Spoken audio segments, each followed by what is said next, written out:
Hello, I'm Dennis Green, President of Church Development and founder of the Stewardship System.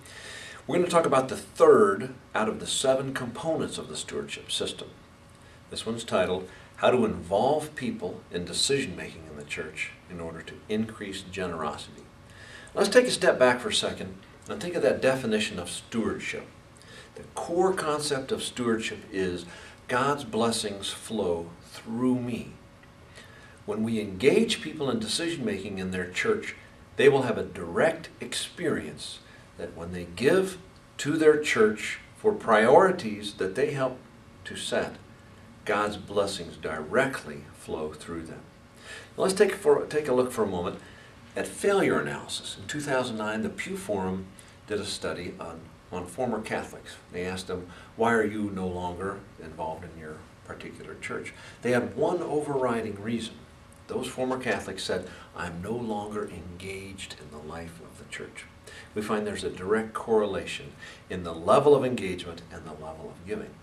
Now this relates to how organizations are led. Great leaders, according to Warren Bennis in his landmark study in 1981, he discovered great leaders do 3 things. Number 1, they facilitate the visioning process. Number 2, they're very good at articulating the vision. And number 3, they help everyone find their place in the vision.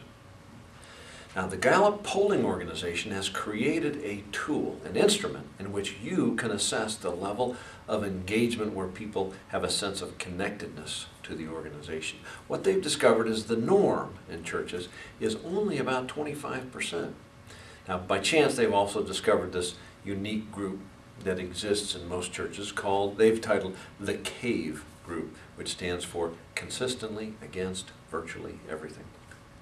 Now, I know I have a group like that in my church. You may have them in your group as well.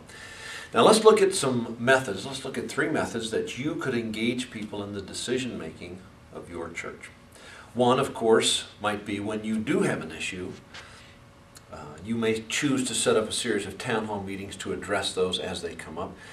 But that's more of a spontaneous response. I would suggest looking long-term at 3 possible methods that you can plan ahead. My favorite comes from Proverbs 29:18, where there is no vision, the people perish.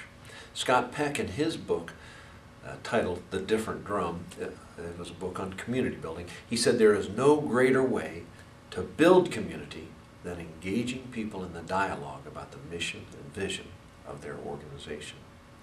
The second is setting priorities for the year ahead. You can invite people to participate in that process on a ministry-by-ministry basis or for a church, the body as a whole. You could choose a time after worship services, invite people to stay for a meal, and then ask them those questions. What would you consider our highest priority to be for the year ahead?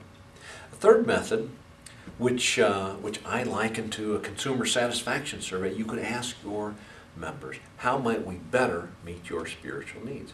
Now, there are 2 companies out there that have services directly designed for churches to accomplish this outcome. One is Natural Church Development. Through surveying 10,000 churches around the world, not just across the country, but around the world, they've discovered 8 characteristics of healthy churches. Your people, you can invite everyone to be involved in that survey to assess how well you're doing compared to those 8 characteristics of high-quality churches. Another survey product comes from the company named Percept. You can ask everyone in your organization, in your church, how well are we doing meeting your spiritual needs? What might we do differently? This is a survey that everyone can participate in. You can compile the results and then feed back and let everyone know, how are we doing? Now, let me tell you about 2 success stories where churches actually took these methods and implemented them and had a significant increase in giving. One comes from First Baptist Church of Ottawa. They had a significant conflict over the redesign of their worship space. Instead of ignoring it, as we sometimes do in churches, they decided to take it head on and involve everyone in the decision-making process. They had a dialogue.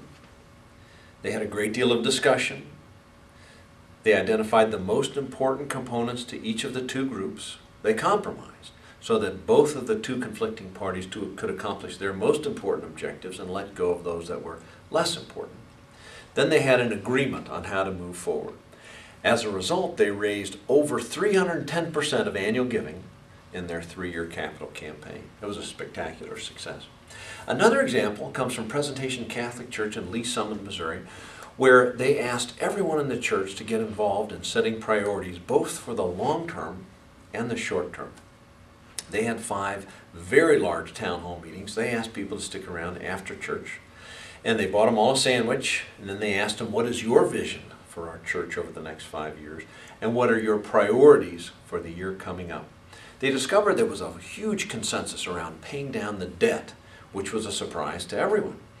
Well, because there's so many people had been involved in identifying that as a priority, giving went up by 15% for the next 5 years, and those funds were directly devoted to paying down the debt.